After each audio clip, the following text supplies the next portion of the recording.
हर हर हर बम बोले गूंजे सारा धाम, कांधे पे कांवड़ जुबां पे शिव का नाम। सावन के महीना बरसे भोले के प्यार, चल सो कांवड़िया बाबा के दरबार।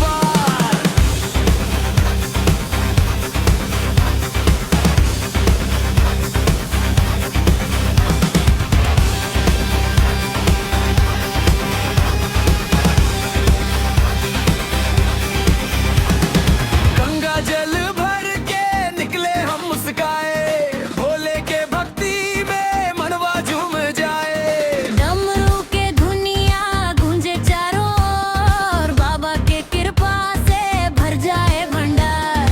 बेला पत्र धतूरा चढ़े बड़े प्यार से, भोले सब सुन ले सच्चे पुकार से।